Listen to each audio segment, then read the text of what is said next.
Hello बच्चों, good morning. कैसे हैं आप सब। मैं आपकी हिंदी की टीचर संगीता जायसवाल। आज मैं आपके लिए लेके आई हूँ किताबें कुछ कहना चाहती हैं, और इसके लेखक हैं सफदर हाशमी जी। ठीक है बच्चों, आज हम पढ़ने वाले हैं किताबें कुछ कहना चाहती हैं। तो ये वीडियो शुरू करने से पहले मैं आपको बताना चाहती हूँ बच्चों कि इस वीडियो में क्या क्या चीज़ें प्रोवाइड की जाएंगी। तो इस वीडियो में सबसे पहले हम परिचय जानेंगे कवि का, और उसके बाद पद संबंधी जानेंगे बच्चों, और उसके बाद कविता रीड करूँगी, जो कठिन शब्द आएंगे वो बताऊँगी आपको, और उसके भावार्थ में बताऊँगी। उसके बाद चैप्टर से रिलेटेड जो स्वाध्याय दिए गए हैं, यानी कि पेज नंबर 14 पे, उसे भी कंप्लीट कराया जाएगा। ठीक है, तो कहीं जाने की ज़रूरत नहीं है, सारे डाउट्स आपके क्लियर किए जाएंगे इस वीडियो में। चलिए स्टार्ट करते हैं। हमारा प्यारा सा पोयम है किताबें कुछ कहना चाहती हैं। ठीक है, जिसके कवि हैं सफदर हाशमी जी। चलिए स्टार्ट करते हैं। सफदर हाशमी का जन्म 12 अप्रैल 1954 को दिल्ली में हुआ था। वो एक नाटककार, कलाकार, निर्देशक, गीतकार और कलाविद थे। 2 जनवरी 1989 में उनकी मृत्यु उत्तर प्रदेश गाजियाबाद में हो गई थी बच्चों। ठीक है, तो ये थे हमारे कवि का परिचय। चलिए जान लेते हैं बच्चों इनकी प्रमुख कृतियाँ क्या क्या थी। किताबें, मच्छर पहलवान, पिल्ला, राजू और काजू आदि प्रसिद्ध बाल कविताएं थी। दुनिया सबकी पुस्तक में इनकी कविता संकलित है बच्चों। ठीक है, चलिए आगे देख लेते हैं।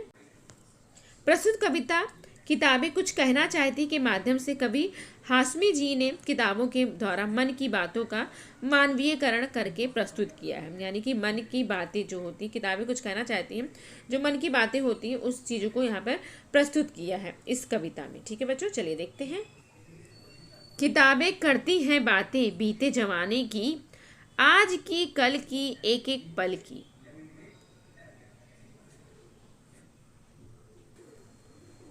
खुशियों की, गमों की, फूलों की, बमों की, जीत की, हार की, प्यार की, मार की। ठीक है बच्चों, आगे देख लेते हैं। क्या तुम नहीं सुनोगे इन किताबों की बातें, किताबें कुछ कहना चाहती हैं, तुम्हारे पास रहना चाहती हैं। चलिए इन पंक्तियों के भावार्थ देख ले बच्चों। कवि कहते हैं कि यह किताबें हमसे बात करती हैं। किताबें हमें एक एक पल की, आज की, कल की और बीते हुए जमाने की बातें करती हैं। पुराने समय से लेकर आज तक की खुशियों को, दुखों की कहानी भी ये किताबें ही हमें बताती हैं। ये किताबें हमें फूलों के जैसे व्यक्तित्व की भी कहानी बताती है। जिस प्रकार से फूल खिलकर अपनी सुगंध को चारों तरफ फैला देता है, उसे तोड़ने वाले हाथ को भी वह अपनी खुशबू से महका देता है, उसी तरह से इस संसार में ऐसे लोगों ने जन्म लिया है जो अपने महान कृत्यों से इस संसार को सुगंधित कर दिया है। ऐसे लोगों की कहानी भी हमें पुस्तकें बताती हैं बच्चों। इस दुनिया में आज तक जितने भी छोटे बड़े युद्ध हुए हैं, उसमें प्रयोग किए गए बमों आदि की कहानी भी यह किताबें बताती हैं। इस धरती पर आज तक बहुत सारे युद्ध पैदा हुए हैं, योद्धा पैदा हुए हैं, उनके बीच अनगिनत लड़ाई हुई है। उनकी जीत और हार की कहानी भी हमें किताबें बताती हैं। देश में, समाज के, परिवार के बीच उसमें प्यार और मार काट की बातें भी हमें किताबें ही बताती हैं बच्चों। ठीक है, तो सारी चीज़ें हम किताबों से ही सीखते हैं, चाहे आज की हो या बहुत साल पहले पुरानी बातें हो, वो सारी बातें हम किताबों से ही सीखते हैं। आगे की पंक्तियां देख लेते हैं। किताबों में चिड़िया चहचहाती है, किताबों में खेतियाँ लहराती हैं, किताबों में झरने गुनगुनाते हैं, परियों के किस्से सुनाते हैं। कभी कहते हैं कि क्या तुम इन किताबों की बातें नहीं सुनोगे। ये किताबें तुम्हारे पास रहना चाहती हैं और तुमसे कुछ कहना चाहती हैं। इन किताबों में चिड़ियों के चहचहाने का मनोहारी वर्णन मिलता है।